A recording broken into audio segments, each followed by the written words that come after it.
The guest is Dr. Joe. This is a special edition that nobody requested. But apparently there seems to be, I don't know, I think Todd Medina's followers have more of a sense of sick, twisted sense of humor than I thought they would be, because there seems to be way too much excitement for this collaboration. How are you? I'm plodding along nicely, thank you. I've got no idea what we're going to talk about, but I think it may be interesting. So we'll just have to see what pops up, shall we? Yes, we'll pop through. Todd is in the background. He did just show up quickly and then disappeared. So I think he's just playing producer in the background. Uh, yes, people are asking, why didn't you bring your pink hair? So you'll need to go through your explanation there. I will do, because on the last marathon I did, that was my 17th marathon run. Just afterwards, I had a heart attack and then another one. So I had two quite big heart attacks, as some of you might know, and it nearly saw me off. And I decided then to stop messing about and focus more on my health and well-being. So I threw all my fancy dress equipment away. But I've got a feeling it's not the last that we'll see of it, or a new version, to be honest. And so let's go back to that, because one of the reasons, so I had actually requested to be on with you because your last show with Todd had, I had a whole bunch of questions that popped up during that. So you had two cardiac events pretty much back to back, like within 3 months of each other, right? Well, actually, within a week of each other. Oh, I'll within a explain in a week. second. Wow. Can I just check one thing? Could I Sure. possibly share this to my page, because some people have asked me to do that? Sure. Of course. Yes. Share your Uh, page. I'm not quite sure how to do that. So where will I find it? I think on the Facebook link. God will do that for you, Oh my young God, man. get off the camera.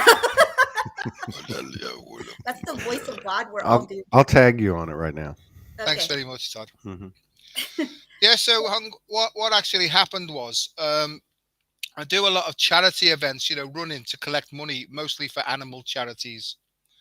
And in October, I was signed up for three of them. And being a gross people pleaser, I thought I'll just go ahead and do them, but take it easy. So at the beginning of October, I did a half marathon in what's called the Great North Run in the UK. It's the biggest half marathon in the world, and there was something like 56,000 people taking part. So I did that half marathon, collected some money on that one. The week later, I swam quite a dangerous swim across what's called the River Mersey, and that was quite hard going as well. So, and then 2 weeks later, I did the London Marathon. It was my fifth London Marathon, and during that, I started to feel a bit strange. Anyway, at the end of that, within the next week, I started to have all sorts of dizzy spells and things like that. And I thought nothing of it. I thought I've just pushed myself too far, so I'll take it easy. Anyway, I go and do a local park run. There's globally they have this thing called park run, which is a free event, and people go and run five kilometers. So I did the park run, and after about a minute, I started to see all sorts of flashing lights coming at me, all sorts of rainbow coloured lights. And Oh, then in wow. front of me opened up this great big portal. It was as though it was right in front of me. I could see it clearly. It was swirling. And I just got the feeling that this was the end of my life coming up, you know, and that what I was supposed to do was I was supposed to dive into it and let that be the end of it. But I sort of, all these things went flashing through my mind. I can only explain it like this because I couldn't make sense of it. They all went through, flashing through my mind. And I said, I don't want to go yet. If I have a choice in these things here, I do not want to go, because I was thinking about my wife. I was thinking about the cats, and I thought, I'm not ready to go yet. I don't want to leave now. And so this portal closed down, and then I stopped. I felt okay, and then I carried on with the race. So I did the 5K. Anyway, that evening I was sitting down on the couch, and I said to my wife, I don't feel very well. I've got pains in my chest. So she rang the ambulance up, the paramedics, and they said it'll be at least 2 hours before we can pick you up. So she threw me in the car, I went to the local hospital and they did all sorts of tests on me, EKG or ECG in the UK, and they found that to be relatively normal. And they took some blood tests which were raised, but they kept me in overnight. And in the afternoon, they said, "Well, it's equivocal. We don't know whether or not you've had a heart attack, so we're going to let you go home." Anyway, I went home, no problem. A week later, exactly 7 days later, I was in the park run again, and virtually the same thing happened. So I managed again to finish the race, and that night, at 4 o'clock in the morning on 31st of October, I really had a massive, massive heart attack. And Catherine, again, that's my wife's name, she rushed me to the hospital. It took 3 hours for them to transfer me to a specialist hospital, and I was apparently about half an hour away from dying. Oh, wow. So they did an emergency stent. It's called a stent, where they Yeah. put a stent in my coronary artery, which opened it up, and then I was in there for 4 days then. And then I came out. So at the moment now, I haven't taken any medication or anything at all for the last 30 years because part of my regime is to try and keep myself as clean as possible. I can't do that with my mind. It just won't work. But I've been trying to keep my body as clean as possible for 30 years now because I gave up drinking that time ago. I don't take any sort of drugs or medications unless I have to. And I had to sort of let go of my pride. And I'm on medication at the moment, which has slowed my heart down considerably, and it's also reduced my blood pressure as well. So that's where I'm up to, and can't really find out the reason because I've kept myself fit for a long time. I've done all Mhm. this running and swimming and all that sort of business, and to be honest with you, the doctors don't know why it happened to me either. So that's Yeah. where I'm up to at the moment, and it's 8 weeks now, or just over 8 weeks since this happened to me. I'm back running, but only running sort of intermittently. I've been given instructions to keep an eye on my heart rate, so that's what I do. I have a monitor on me, Yeah. and I keep under a certain heart rate, and I'm allowed to train at that level for half an hour each day. So that's where I'm up to now.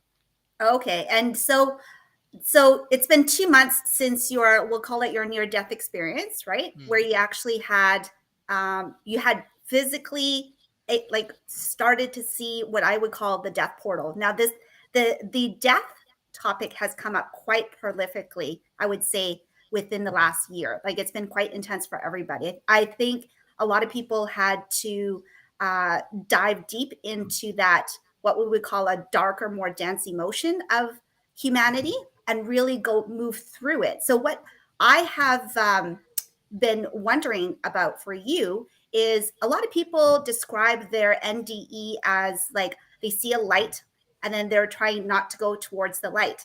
And it was interesting because I think you were one of the very few people that had mentioned your visual experience as actually a portal, not the light, meaning that you weren't sure if the other side is something that you actually want to go and experience yet, right? Versus the light is always like, okay, it's definitely better on that side than it is on this side. So the valuation system shifted a little bit in that. So I thought that was very interesting. So for I would say the portal to the next chapter of your experience, what was it like in terms of you immediately saying, no, I'm going to stay here for Catherine and my cats?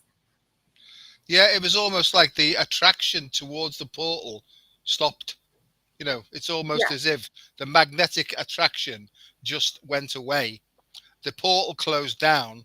I took a big deep breath, felt okay, and thought that was a bit weird. I think I'll carry on. But I'll just to sort of preface this is that 30 years before this, I tried to take my own life.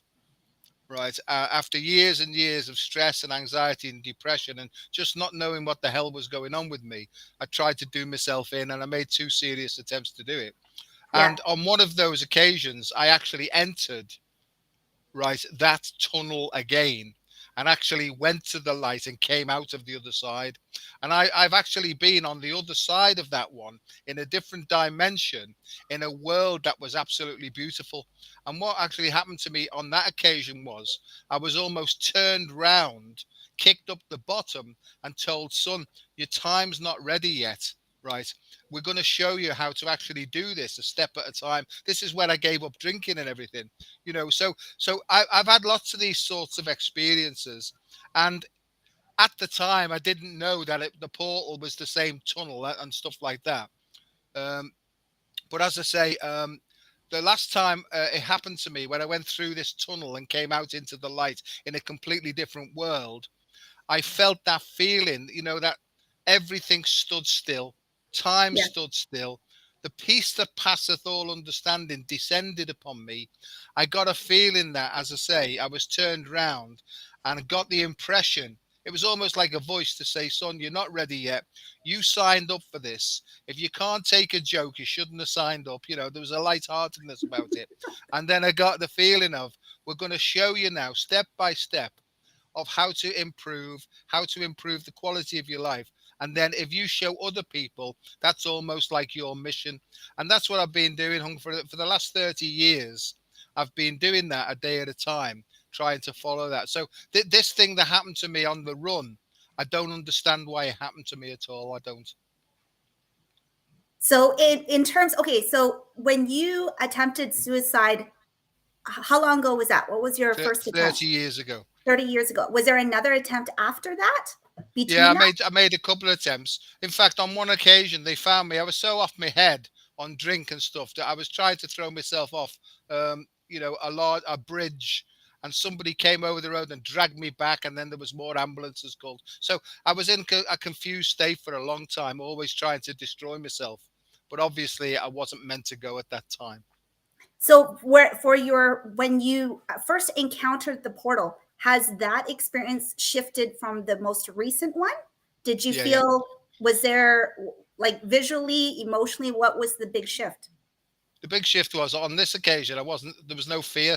There was no fear whatsoever at all. It was almost like I was in an observational state, actually watching what was going on. So I had an emotionally calm sort of state and a witnessing sort of perspective. On the other one, I was just desperate. I was crying and I just wanted to go home. Yeah. So because right now, I think a lot of people are being offered that. And I feel like so my philosophy when it comes to our life cycle on this dimension is we have 3 exit points where we can choose along the 3 where we can exit. There's just like natural exit points in our contract in this incarnation. And so when we meet those exit points, it's almost like a renegotiation of basically your life path, right? And at each point, you're offered that. I've only been offered that when I was born. So when I was born, I was actually quite premature. My mom had me, I was the first for her. So my mom had me and I was only 4 pounds. She basically thought, so this was back in Vietnam. We're on a remote island with no electricity, no power, anything like that. And so what is normal there is when you needed to go, take a shit, you actually would go to the beach and just offload. So my mom didn't know what the contractions felt like. She just felt like she needed to have a bowel movement. So she was shocked when I was coming out because I was probably 6 to 8 weeks earlier than I should have. So when it came out, my amniotic sac was intact. So that also freaked out my mom because in the Vietnamese culture, having a child born intact basically just is a symbolism that the veil will also, all memories and everything will also be intact, right? I recall at that point, there was a choice for me to exit.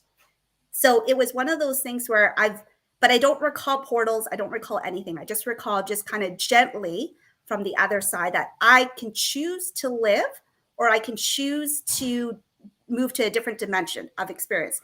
And in that choice, I remember saying, no, I'm going to stay. So it was one of those things where it always resonated with me, the natural exit points that are in your contract. So for yourself, you obviously had multiple exit points that you negotiated. And at each point of that, you had an opportunity to evaluate to see if this life was engaging enough for you to maintain your physical aspect in it. So this part of it must feel like your energy has shifted so much. It feels like you've been very humble about everything, and everything has become really clear to the point where you're just kind of like, I don't even want to wear the pink wig anymore.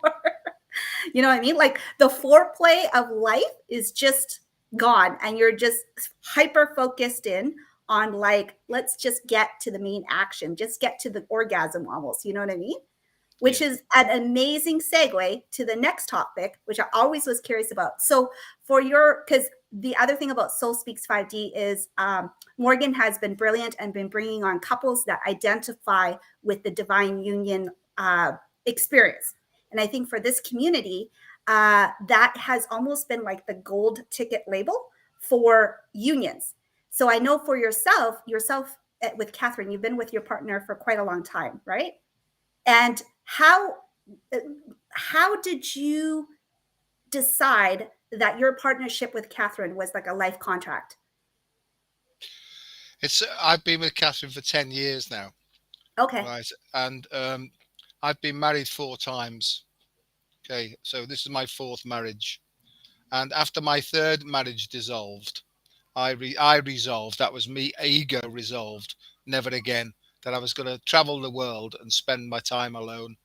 And then Catherine came around the corner and kapow, And I've got no doubt at all. And she's a very sort of shy person, and I'm not going to talk about her in any personal way at all. But Yeah. I knew that when we got together, that was a meeting of 2 souls. Now, I don't know about soul contracts and soul mates and stuff like that. I don't sort of get my head into that. But all I know is that when we got together, that my whole universe opened up totally, and something changed in me, something that had never happened to me before. The feelings and all that sort of thing. I felt totally and utterly completed. Okay, when we Yeah. got together, and I think that, we talk about hieros, gamos a lot and stuff like that. I don't believe, in my understanding and my experience, right, that we need to have actually a physical relationship in order to have this spiritual union within the individual. I think what I've learned in the time of being with Catherine, and also my own personal experiences, is that really it's about the external representation, is about what's going on within the individual, you know Yeah. and I think that actually completed me on the inside as well. So there's been all sorts of blocks being put into place in a positive way. I don't mean obstructions, but I mean sort of blocks and sort of things going into place that have completed me on the inside and have just been part of my journey. So for yourself, because I noticed when I was I added you as a friend. So I just want to make something clear. I have a lot of requests for Facebook friends, and I don't take it personally. I've declined every single one of you. My Facebook personal profile is very personal. I just basically keep my little world tight. I have under 100 friends, happy with that. But if you want to follow me, you can follow me on Flight. But one of the things, just to circle back, is when I added you, I noticed that one of your expertise in your area of academia is cardiac. Now, what's the fancy word that you use? Cardiac resonance? Coherence. So with the cardiac coherence, has your evaluation shifted in when you put that expertise on to where you are now? Because the irony is not lost, right? It's just... Not at all. And I think because you and I joke a lot. We're sort of the Heyoka, aren't we? We're like the sacred clowns, but underneath it, Yes. there's a seriousness, really. And that's what I do. I mess around a lot, but there's an underlying deadly seriousness about me. And Yes. what I've learned in this situation is, um, uh, see, there's 2 sides of me, really. There's the scientist, and then there's this so-called spiritual side that gets all sorts of visions and things. And all my life, I've been guided by the sacred feminine. I've got no doubt about that. I've actually seen the sacred feminine face to face since I was a child, and she has guided me. And it's only really since coming into contact with Soulogy and people like us that I've understood the Mary Magdalene connection. So I've gone right down that line. So I can see that Isis and that sacred feminine energy, in some way I work for that energy. I'm sort of a masculine who works for the protection of that sacred feminine energy. And what I see is actually happening at the moment is this great shift in consciousness that's coming through is actually driven by that sacred feminine energy. And it's also activated me even more now to understand my role in life. And my role in life really is as a protector to the divine feminine. I don't know whether this is making any sense, Yeah. but in my PhD, what's are you all Hi, right? dog. All right, okay. In my PhD, what I've realized is that the physical counterpart, or um, the nervous system associated with the sacred feminine, is called the vagus nerve. And the vagus nerve is to do with nurturing, resting, digesting deep, dark feelings, and it's associated with the feminine. And I think what's actually happening now is this energy that's coming in is activating everybody's physical bodies via the vagus nerve, which was resetting the balance within the individual themselves. So as the vagus nerve starts to change, then the resonance of people's hearts will start to change. And science is now beginning to understand that the heart drives the mind and drives the brain, and not the other way around. So what's actually happening is there's a great wave of love, unconditional love and compassion coming through, that's releasing the bondage that's kept hearts sort of bound. And hearts are now opening. As the heart's opening, different frequencies and different vibrations are being emitted from the heart, which is influencing the mind and changing people's minds. And that's actually happening globally across the planet now. So that's why people's bodies are changing, because the vibration inside the body is changing. It's affecting the way that the cells work, and therefore it's affecting the way DNA is expressing itself. Over to So, you, so Hong. where is the vagus nerve? Where is it actually located? It's the 10th cranial nerve. It's located it's called the autonomic nervous system. So it's part of the nervous system, and it actually starts off in the center of the brain. So it's connected again also to the pineal gland, to the pituitary gland, and all those different glands in the head as well. So do you feel that with this, and did you come up with that but prior to your last portal experience or after?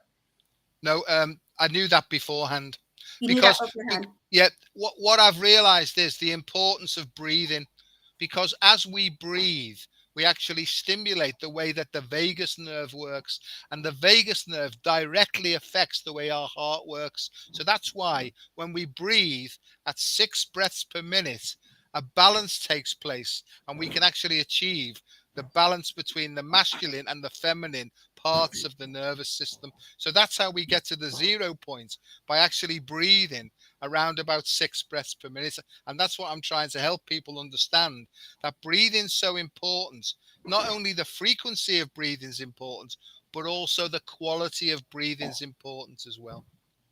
So do you feel that okay, so when it comes to human experiences, everybody is different for sure, right? For yours, it feels like your life has been quite dramatic, lots of highs, lots of lows in it. So I feel like the research that you have been kind of, you've been basically researching yourself, it sounds like, right? Trying to access a tool that helps regulate more stability in your life, a little bit more what we would call like a place of a peace or a place of balance for that.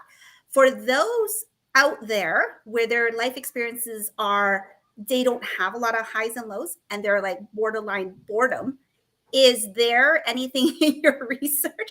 Like I would say for the most part, a lot of people that come on and are attracted to the Soul Speaks 5D energy, they can self-identify themselves as like the black sheep or the one that doesn't fit in, right? Like it's the round peg in a square kind of society.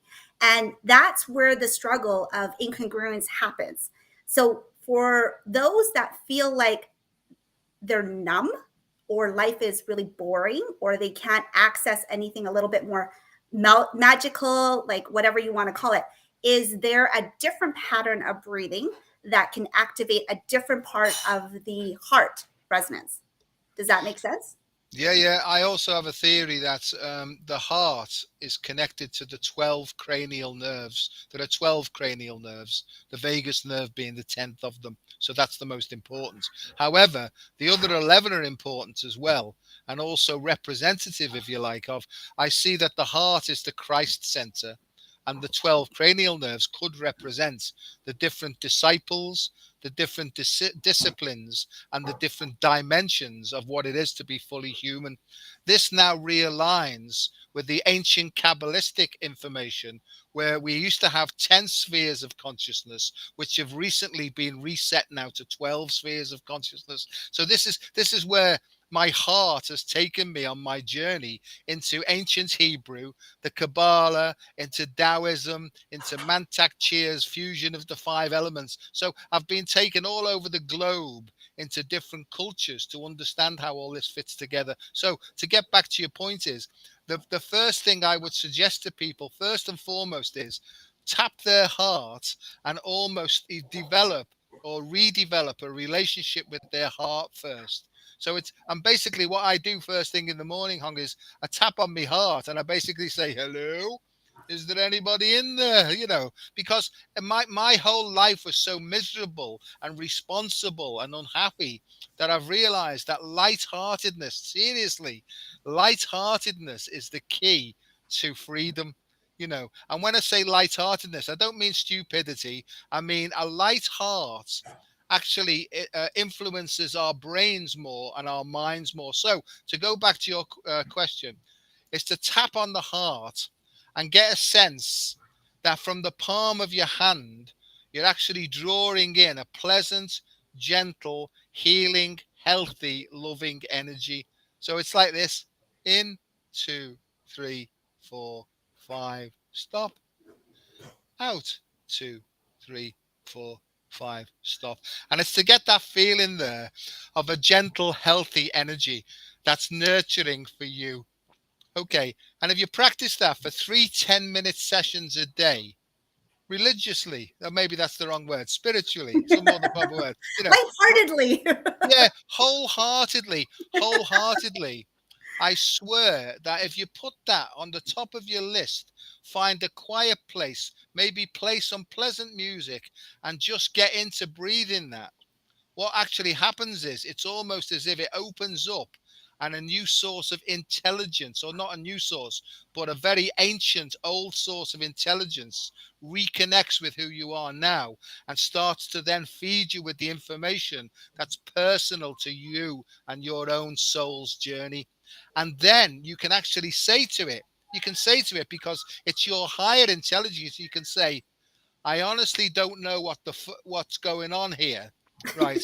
Perhaps you could send me some inspiration or some intuition which will guide me or reconnect me to my path. And then it's to start to trust your intuition rather than looking outside to experts for answers. That's what I would suggest where people should start. And if there's any specific breathing techniques then that are pertinent to the individual, they will be shown then from intuition rather than going to experts on the outside. How's that for an answer? What about a breathing technique that let's just I call it the old school mentality of tantric, where it gets you to the next level and you're accessing what you would call like your root chakra. But let's just be very blunt about it, your sexual organs, because we are here to experience pleasure, right? Pleasure is defined very personally, depends on who you are at. Have you explored that aspect of heart and breath resonance as well? Yeah. I mean, that Kundalini awakening, it comes with responsibility as well, because if you're not ready for it, it can wreck your head if you're not ready for it, you see. So you need to be guided in that regard by somebody who's already been through the pathway. So I agree with you that the root and the sacral chakras can be opened up, but before time, it can be dangerous. And that's a responsibility you have to go with, really. But you know what? I don't think a lot of people, I think a lot of the Kundalini awakenings, I can't say I've had an experience that would say that, yeah, that's what happened to me. I think a lot of people have different, also different electrical systems of stimulation, right? So Yeah. that may not be, I think anyone that identifies with the Magdalene line, basically with the sacred feminine of all of that kind of history, you will have a very strong resonance with that Kundalini awakening. I don't, right? And Yeah. it's been not a running joke, but it's one of those things where it's just like there's other ways that stimulation comes for other people. So, but for that part of the community, no one really intentionally goes in and says, "Hey, buddy, hook me up, throw this Kundalini awakening at me, and let's see how my world like revolves." No one actually. I feel like that's not actually a practice anyone talks about. It just kind of happens, right? So, did you have one for yourself? Yeah. This has happened to me for a long time. I'm quite expert at this. I don't really sort of promote this, but to allow the energy, the root energy and the sacral energy to get past your belly button, right, is difficult because yes, it is associated with pleasure, but it's only short lasting, low down pleasure, right? And the Yeah, idea is that if you can actually stop the impulse, right, from leaking away at that point and allow then for it to climb up your spine and basically come out of the crown of your head, then that's when you experience a full flowing orgasm, a cosmic orgasm, really. And this is I've done a lot of work on Mantak Chia stuff. Are you familiar with the Mantak Chia at all? no. Master Mantak Chia. Okay. Well, he explains this. He talks about microcosmic and macrocosmic organs and how to actually get the energy flowing up and round the spine. So there are techniques in his books there if anybody's interested. But what I'm trying to say is, I think it's all part of the spiritual journey. And to get over, if you like, lower vibrational temptations, is to understand that when you're having real problems in that area, the idea would not be to contain it, but to actually get out of the way and allow it to actually start to move for itself.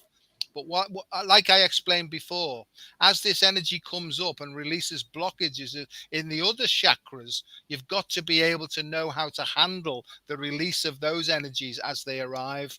And that's where mindfulness practice comes in, and also sharing with people who've been through the process so that they can sort of explain their experience as well. See, So, this is what I would say, Hong. This is what I'd say to everybody is, right, go into your heart and say to your heart, when you develop this aspect of your intuition and true intelligence, you can actually say to your heart, I know you're listening to me. I don't really know what to do here, but if it be your will, please allow me now to start experiencing these Kundalini things that people are talking about. So then you're actually handing over your will and the management of your life then to your intuition, and then it will guide you from the soul rather than any ego directed sort of impulses. It's about surrender. It's about surrendering and saying to something that's bigger than you, I know that you can see better than me. So I'm completely and utterly handing over my body and my mind to you for you to show me step by step what you want me to do. Not what I want you to do for me, but what is it that you want me to do for you? That's what I think total acceptance and surrender is. for so one of the things, okay, so when you do the surrendering, I think a lot of people, what happens is life throws stimulations at you, and you get so your coping mechanisms break down. You get so full, you don't know where to turn. So surrendering is really easy in that moment because you have no other choice, right? And I think for yourself that and that the visit for the death portal is one of those things where you're like, okay, I'm surrendering to the next chapter. So for that, what did you surrender when you were at that point? That was my rock bottom. That was the rock bottom that saved my life. And I think what a rock bottom is, it's basically in an inverted world. The rock bottom is a ceiling to the next dimension. And what I gave up was my total whole ego self. I knelt down, and I'll say the prayer, and I've done this with Todd before. I knelt down with somebody who was guiding me through the process. And he said, kneel down here with me. And I thought, oh, fuck, here we go. I'm in a cult here or something. He said, look, just do this and see what happens. So I knelt down with it, and he said, say these words after me. God. I thought, oh shit, here we go. It's the God thing again. God, I offer myself to thee. And I felt like a real plonker doing it. I offer myself to thee to build with me and do with me as thou wilt. Relieve me of the bondage of self, that I may better do your will. Take away my difficulties, that victory over them may bear witness to those I would help of thy power, thy love, and thy way of life. May I do thy will always. And I got up from there and I felt weird. And from that day, I haven't had a drink now for over 30 years. And before that, Hung, I couldn't stop drinking. So that was when I let go of my ego self and I said to God or the universe, use me in the way that you see fit. I'm not going to ask you to do things for me now. You just show me what you want me to do for you, and I'll try my best to follow these instructions. And that's how I've lived my life for the last 30 years. And my life's changed beyond recognition. That's really heavy. Usually when I surrender, I just throw my hands up and say, oh, fuck it, I'm moving. Yeah, no, this was quite the extended prose. It was, and I've actually guided extreme. I've guided many people through the same process, and it's had the same effect. Not everybody gets it. Some people have to go back out, take their ego back, and have another try of trying to be successful with an ego mania, if you like. And so I think that everybody, and I see that that was my crucifixion then. That's where I came away from my lower self and got through that portal into the higher self, where I moved from intellectuality into true intelligence. That's how I see that, how that works then. And I think what's happening in my life now is my lower self and my higher self are working as one unit now in this 3D world in order to try and transmit this information. Now, having said that, I don't know whether that's true, and I wouldn't believe a single word I say, to be honest with you, right? Except that it's working for me. I've seen it work for thousands of other people. Yeah. No, I think it depends on the place that you're coming from, right? So for that doesn't surprise you. You have created a world based on academia, backed by science, backed by all of this, what you would call the educational curriculum, where it helps validate yourself, right? So that prose comes very naturally to you. And I think anyone that has the resonance with you will most likely activate that same kind of command, because that's what it is at the end of the day. You're commanding yourself to give over to your higher self, where you're like, okay, you know what? Up until this moment, I don't know shit. Sorry. I took a side quest, went sideways, don't like any of it. Let's get back on track. So that's when your guides come in and they create a loving support where you feel safe and vulnerable to fall apart, right? Versus forcing the flow. And I think with the human experience, we have the free will to choose to go on to your contract or to take side quests. So it's one of those things, but the side quests really, at the end of the day, you narrated those side quests in. It's just like, did you have those books growing up where you can choose an adventure? You would like, and then you'd be like, oh, I didn't like that. So you went back and reread a different option. It's kind of the same similar situation, I feel, for that. But so going back to surrendering, what would you say for everyone that is struggling out there? Because we are in one of our deepest parts of humanity, for sure. We're exploring ourself. A lot of people are highly intuitive and attuned into the collective as well. So we're also carrying another layer that we're not used to carrying as well, which is the collective. There are, do you have any tools where you can navigate this in a healthier way instead of, for example, like drowning your sorrows in alcohol, or if you're a sex addict, just jumping from partner to partner to try to reach that short-lived kind of bliss period? Yeah, I think they're the distractions really, and they're the ways to try and change our emotional state, because our emotional state drives our thinking, because it's much more powerful, because it's based on instincts. That's why you can't think your way out of addiction. You actually act your way out of addiction. So to go back to your question, what I tend to do now is I just take the day as it presents itself and try to make the best of it. And that's all I do, because I can feel now when my mind wants to slip back into the past, which is not very often. The thing that my mind does is it projects into the future. Now, if it goes too far into the future, I start to feel disturbed emotionally. So I'm very, very tuned in now to how my emotional state is. And if I start to feel disturbed, I halt it straight away, take a step back, breathe in a certain way, create that calm or 0 point, if you like. And then I ask then my intuition, please show me the best way forward here. So I'm asking my higher self again. I'm a bit, I'm fucked here. I'm going to say, I'm absolutely fucked here. I don't know what to do. Can you please give us a clue? That's how I talk to my higher self, my inner self. And then I wait. And if I don't get an answer there and then, I just go and do something productive in the day. And out of the blue, right, a thought might pop in. Why don't you think about that then? Or why don't you do that? So to cut a long story short, I keep it in the day. I can feel now when I'm coming out of the moment. So therefore, I'm in unreality, really, because the only reality is the moment. Okay, so I can feel that the moment shifts. I bring it back, go back to the moment, come back into the 0 point, and then ask for some help and some guidance. So, yeah, and it's a practice. And it starts off with putting your hand on your heart and breathing at 6 breaths per minute and getting into the habit of that, then, really. Excuse me. And so how has your practical human self shifted after the experience? Like, have you dropped a lot of what we would call obligations or expectations? Yeah. One of my biggest problems was I found it very, very difficult to say no to people when they asked me to do things. And now they don't ask me to do things anymore. Because I used to be a gross people pleaser, because Uh, I might have had loads of qualifications and certificates and exams and stuff like that. But within myself, I had no self-worth whatsoever. And that's what's actually happened is, as I create more space by being in the 0 point, I seem to get filled up with the strength. It's not me doing it. I'm not calling it in. I'm just getting out of the way so that it fills me up.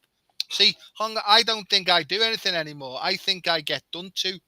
You see what I yeah. mean? So I'm sort of being done to by the higher version of myself, which is, and my ego's still here. It's still active and it still moans and groans. But I can tell the difference between a moaning and groaning and negative ego and this spirit guided motivation, if you like.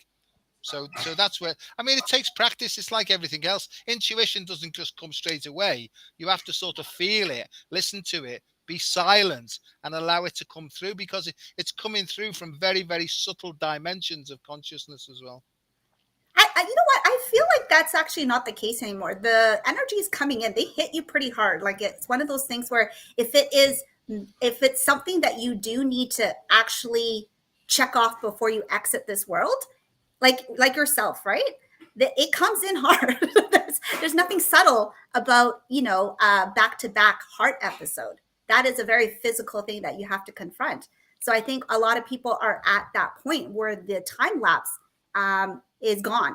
Basically, that space of undecidedness is gone. The universe decides for you, which is a huge relief. I think a lot of us don't, because a lot of us have been conditioned to believe that there's a right decision and a wrong decision. So you are paralyzed in that moment of trying to make that, right? So it's one of those things, instead of coming across a little bit more softer and saying, make a decision. And if you feel like it was a poor experience, make another decision. Like, that access has always been available to everyone. So it's, and not to say, oh, that was a failure, and not reframing failures as opportunities, because there's no valuation systems. It's just an experience that we're here for. But the amplification of the incoming energies, I don't know, it's pretty hardcore. And I think that's where everyone's just like, even yesterday when Todd had on the Jason Powers couple, and he had a very similar come to Jesus conversation with himself, like you, I think, where it's, again, it was very similar and very powerful, where at the end of the day, it's just like, why didn't I just do things that brought me joy? I think that is it, right? Yeah. Like, trying to figure out what brings you joy. And it could be really simple. It could be, that's the thing. I feel like the human experience makes the love emotion very complex and complicated, right? But what is accessible to everybody right now is joy. It's not. It's like you can laugh at it. There's like, oh, there's Hung with the pink wig, and Joe didn't show up with the pink wig. Thanks for leaving me hanging. Because but it's one of those things where it's just like the access point of laughing. I feel like, I wonder if you can do research on that. What happens when a person laughs? Is that like an intuitive reaction to tapping and being conscientious? I wonder if that accesses your vagus nerve. You know what I mean? No, it does. There's no doubt about it, because it alters the way that we breathe. It increases something called brain-derived neurotrophic factor, which actually opens up the potential to make new channels in the brain as well. There's loads of neuroscience behind laughter yoga and breathing techniques. But there's a difference between laughing at a shallow level, isn't there, and being deeply joyful. That's a different thing. People say to me, smile, it might never happen. But I'm really, really joyful and happy on the inside. Yeah. So this is a deeper sensation, really.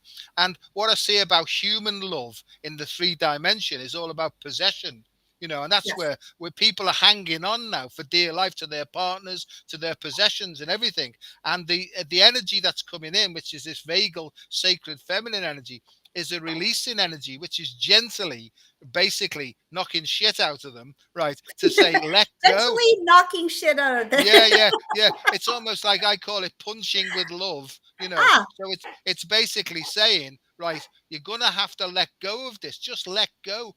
And people have said to me, it's not the letting go that's painful, it's the keeping hold of that's causing all the pain. So what I'm saying is, surrender to me is going, fuck, I let go of absolutely everything, and I really mean it. And that's when the freedom comes in. But there's got to be an element of faith and trust that goes with that. And I think from an intuitive point of view, you sort of get little clues starting to come up in synchronicities, like 11, 11, 12, 12, 13, 13. People, you think about them, they start ringing up, So there's so many things going on. I don't know what I'm talking about now, so you have to say something now. yes. No, we're talking about like how laughter is, I think, a natural response that helps regulate the breath work and activates the vagus nerve. I understand once you master that, you can move on to basically what your practice is, right? Where you're conscientiously need to make a practice of it. So it's just more like offering help in different modalities with the same outcome, I think, is the biggest core. Because the thing about this community that drives me like nuts is the regiment and dogma and all of that pious righteousness that comes in, where it's just like, you can't be this if you do this. And we were just like, fuck that shit, man. You know what? You can be yourself. That's the only thing you owe anybody in this world, is be yourself. And if you're not, you're going to end up like Dr. Joe, where you have multiple exit choices. And at the very last choice, I feel that was one of your last exit points, you said, no, I'm going to stay engaged. So it's one of those things where it's just like, if you had started the journey with that, where you're just like, let's take care of me. What brings me happiness? You know what I mean? And not get down that conditioning of people pleasing, external validation, all of that. That's really hard for, I feel like, some cultures. It's so ingrained. Western culture, it's so ingrained about people pleasing, right? Yeah. Asian culture, some Asian cultures are like that as well. It's pretty intense. Luckily for me, I'm Vietnamese. And so the variant of Asian culture is we're jungle Asians. We had nothing to begin with. So we have nothing to care about. Yeah. So the part of it of like just taking care of yourself came pretty easily, because we had nothing, like literally attachments. There was nothing behind it, right? When you have been in a generational war torn country with oppression and all of that, you're constantly fighting. The only access point out, which my dad created, was creating a world where that didn't exist. So it's just, that's his choice. He made that choice when he immigrated here and stuck us all on the rickety, unsafe, boat, and was like, I would rather die. I would rather sink my entire family. I would rather die. So that energy had stayed with our family for this generation. So I didn't have to go through what you have gone through, but I do honor that because my dad had to go through that, right?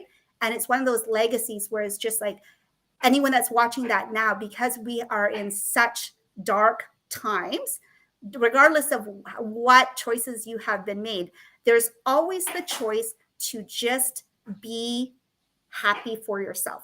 That choice is the key to basically this enlightenment that everyone is trying to attain, right? And really, that I feel like the whole enlightenment thing is super heavy as well. I'm not a big fan where people tell me I have to do things, Yeah. right?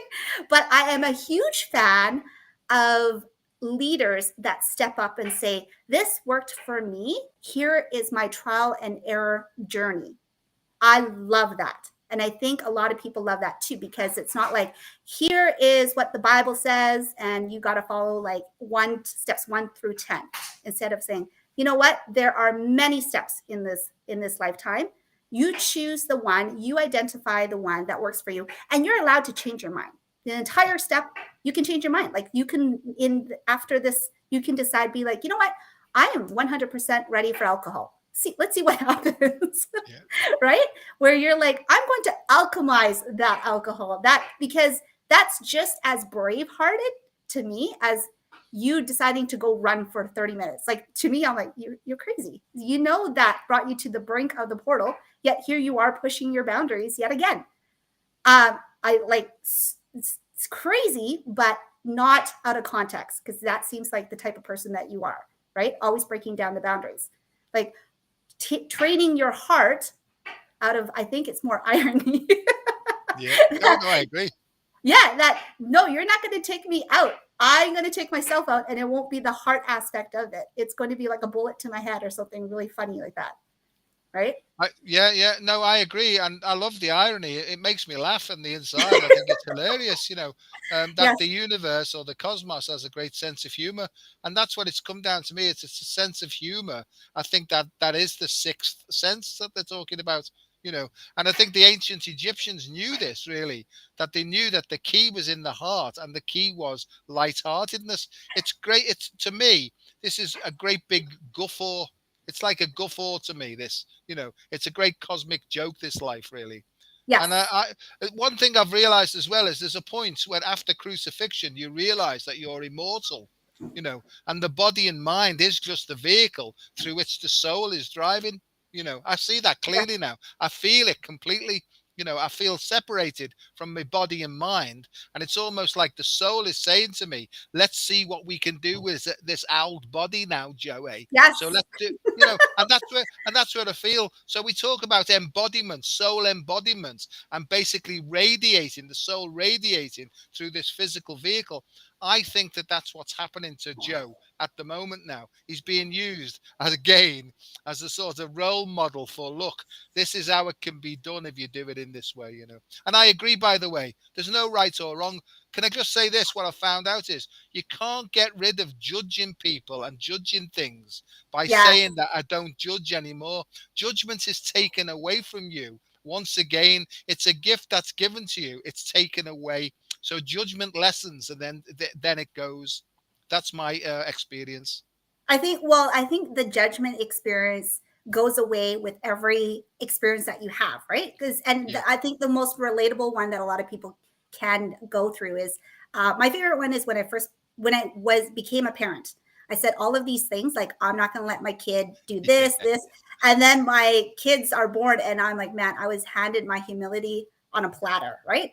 Ty was born, and that's the moment where my head popped out of my ass, and I heard like this huge section where it's just like, I have no control of this situation. Whatever the children decide for themselves, they're going to decide. And I can't judge parents, because the group that is coming up for parenting right now, there seems to be a really heavy dogma that you must get them to eat vegan. Like, there's dietary constrictions. You have to be a mom that makes your own food. You have to be a mom that stays at home and gives everything to your children. You have to do blah, blah, blah. Like, the list goes on when it comes to that, right? When I started my journey, it was the same thing. I'm the type of person that likes to read. So I read all these books on how to raise brilliant children. You know what I did? As soon as Ty was born, I threw all those books away. And it's just like, that's the thing though, right? And so now parents that are up and coming, I have no judgment. I'm like, hey, whatever makes you happy. It is hard. This life is hard. right? So if you can make it work for you and it brings you joy, you go get it, girl. You know what I mean? Like there is no judgment. And I think that's what you meant for yourself, where you're just like, as every time you visit the death portal, you're gifted with less judgment, where you're just like, hey, you know what? You do whatever lights up your life, right? You get lit. Who cares? Who cares what the modality is? As long as it brings you joy and you're not affecting other people in like detrimental ways, because there's still rules here. You can't just go out and like kill everyone you hate, right? Yeah. There'll be a lot of dead bodies around me. So you got to bring it in. But there are parameters that you can play with within that for sure. No, I agree. I couldn't agree more. The joy of living is my theme now. I spent too long being miserably happy, meaning I was miserable on the inside, pretending to be happy on the outside, you know. And now in myself, sitting here right now, I feel absolutely great. I feel clear. I feel there's a purpose to my life. What is the purpose to my life? I've got no idea. I just wake up But you're very tomorrow. clear. You're very Yeah, clear. very clear about not being clear about what the purpose of my life is. It's a feeling. It's just a feeling, you know. Yeah. So, and that's where I'm up to. If I was going to sort of give advice to anybody, it would just be from my experiences. Be yourself. First of all, find yourself, then be yourself and create something beautiful from that self. And don't give two shits what anybody else thinks. Just be Yeah. true to yourself, because the human is the hero, as we know, but to thine own self be true. And that phrase is great because it says to thine own self, meaning don't be true to anybody's version of the self that they think that you should be acting to. Find out yourself, who you are, and then work from there. Yeah. And because I think that's where the true joy comes from. Yes. Yes. Clear as mud, right? Life. Absolutely. As clear as mud. Clear as mud. And the thing is, it changes. It changes in every moment. What becomes clear to you will shift in the next instant. And that's the beauty of it. And I think that's the biggest judgment, like Todd likes to say all the time, is the judgment against yourself. I think what happens is you become very self-aware of other people, and then you become self-aware of yourself. And the heaviest judgment is the self-judgment, right?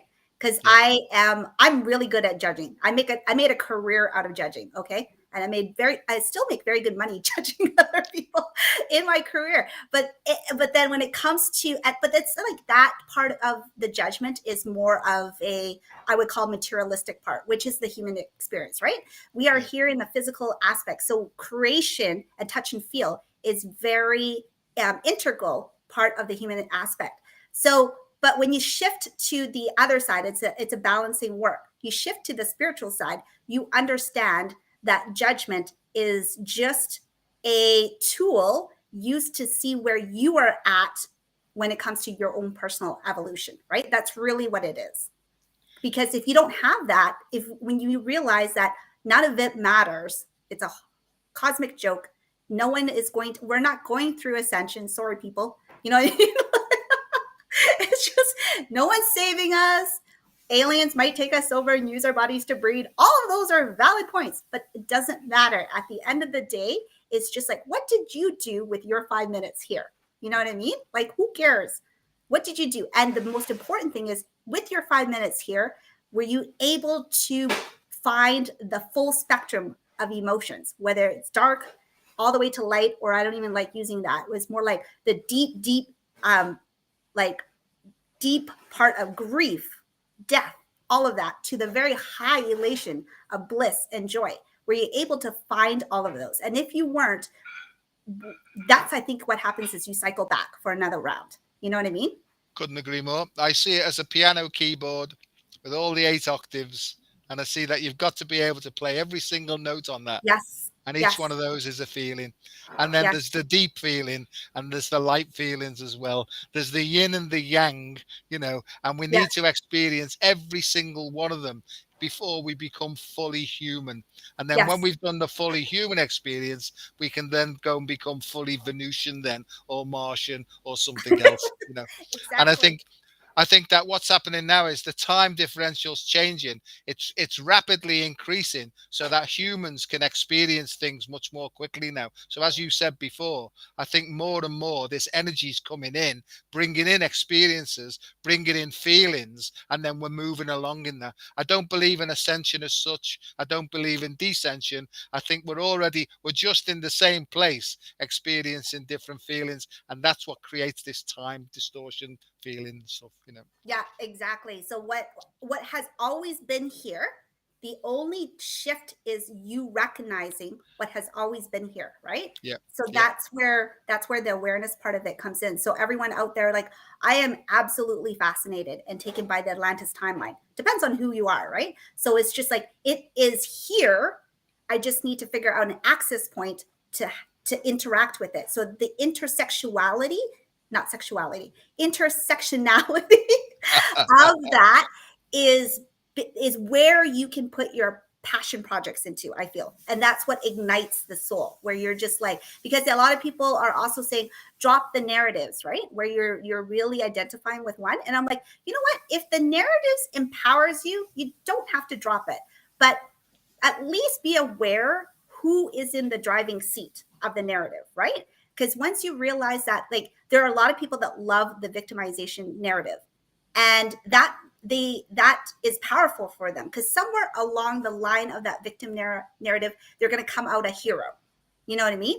And that's yeah. a very powerful. It sells in Hollywood. Obviously, we buy a lot of products from Hollywood for it, but it's still you in the driver's seat. So as long as you are aware that you are in the driver's seat of creation, because that's what we're here for, then you can bring in all these different points. There are definitely strong, visible, I would say, people out there that are talking about the ascension narrative, about the and the fight between light and dark and all that. If that brings them excitement, if they wake up with a goal and they're excited to go, cool. But they don't have to intersect your reality. You know what I mean? Yeah. Yeah, we allow them to do that. I mean, that's us allowing it if that happens, isn't it? Yes. You know, Yes. because you point the finger, there's always three coming back at you, meaning it's your choice, it's your choice, it's your choice. If someone says a bad word that offends you, that's not Yeah. their problem. It's your problem for being offended by a word. You know, there's all this stuff coming up. What I was going to say is, it's like the great master Forrest Gump says, basically. He's running along and he basically says, I'm fed up with that now. I'm going to do something else. And I think that that's if I can be honest with myself to say, how am I feeling today? Am I still enjoying this? No. Then that's the point where it stops. Go and Yes. choose something different. Then that's how it works in my experience. It's Yes. about personal honesty and self honesty. And sometimes you can't be honest unless you talk it through with somebody else who's also honest as well. Yes. Yes. Always have a Joe or a Hung in your life. We'll Yeah. definitely tell you. No, and it's needed. Hung, you know it's needed because I Yes. would take it that there were 5 people in my life. If they said to me, "Hang on a second, you're going overboard here. You've gone too far down there," I would listen to them because I would feel it in my heart. You know, so I need Yeah. people like that in my life to keep me on the straight and narrow. But there's no straight and narrow. Yes, yes, for sure. It's one of those things. Again, you just need. There are always you're going to always have your core group that you trust, regardless of what comes in their mouth. That they're delivering the information not out of ego, because they are also in tune with your higher self energy, right? So Yeah, they're going to deliver that information, because sometimes we do, not sometimes, a lot of times we get in our heads and we overthink situations, right? Because that's part of the pros and cons, the very linear calculation of risk adverseness that human experience does. Instead of just saying, I don't know, I'm just going to jump off this cliff. Like, who says that? You know what I mean? And yeah, there will be someone at the bottom to catch me. I would be the first one to be like, well, let's evaluate this. How strong is your faith? Really? You know what I mean? Because if your faith is strong, yeah, 100%, something weird is going to happen at the bottom and you will be caught. But if your faith is not, if it's based in fear, if whatever, then yeah, it'd be one of those, let's not jump off that cliff today. That cliff will be there for you tomorrow when your faith is a little bit more executed. when I feel like I'm 100% right, I've Yes, learned that I'm 100% wrong. you know it. Yeah, Yeah, yeah. It's always, it absolutely. shows you. It shows you all the time. So I go sorry. ahead. I just think what I've learned is that we are allowed, and you've said this a few times now, we are allowed to change our mind one breath at a time, one Yes. moment at a time. We can think one thing and then say, hang on, I've changed my mind. Hang on, I've changed my mind. And I see that as a sort of a tuning in process until it opens up. And then it's right, off you go then. So it's okay to say no, and then yes, and then no, but just be honest about it, really. Yes, yes, exactly. So it's one of those things where you're just like, oh, I don't feel like today is whatever. But that's about boundaries too, right? If Yeah. anything, this pandemic has taught us is to put up healthy boundaries. And part of the boundaries is you don't need to state your boundaries. I think that's a lot of thing that there seems to be a lot of hostility because people are stating their boundaries. And part of that statement is making somebody wrong in your boundary forming, right? And I'm like, you don't need to tell, for example, here's the classic social media. I am going to unfollow you because you got vaccinated, right? This is part of the reasons why I don't have Facebook friends. I don't care if you got vaccinated. I don't care about your opinion. Why? Just put up your boundaries. You don't have to state it. The energetic boundaries will be stronger than your statement. When you put the statement of you are wrong, I am right, the boundaries get very limiting for yourself, right? So it's one of those things where it's just like, we're in a period of creation where limits are taken off. So it's one of those things where it's just like, you don't need to be hostile about your boundaries either. There's a gentleness, like you were talking about, the feminine energy coming in. It's a gentleness. It's a punch in the face if you get out of line. It's like Asian mothering. This is what happens here, where there's a gentleness in the background, but if you get it's the universe hits you pretty hard with the energetic feedback that you've stepped out, right? And it's time to get course correct. So I actually have another engagement, but I loved this talk. Was there anything else that you want to finish off with? No, thanks, Hong. I'm sorry I didn't bring my pink wig. I'll get one for the next No, one don't we apologize. No, I'm very no, competitive. I'm like, I can't have Dr. Joe look better in a pink wig than me. So it's all ego. no. When I said I was sorry, I was only joking. That's fine. So thanks, and it's lovely to see you. And hopefully we can do this again sometime. Yes. So can the voice of God come back on? Are you in there? Where did Todd go? Oh, there he is. Are you actually here? Yes. I can see his. Pardon? I'm naked on the couch. I think he's on the toilet. I think. I don't know what you're doing, but the voice of God is very clear as per usual.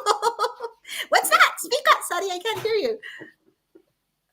Okay. All right. Well, that was fantastic. I have no idea what he does. I'm going to officially sign off. Thank you All for right. joining us. Thanks, Hong. See you soon.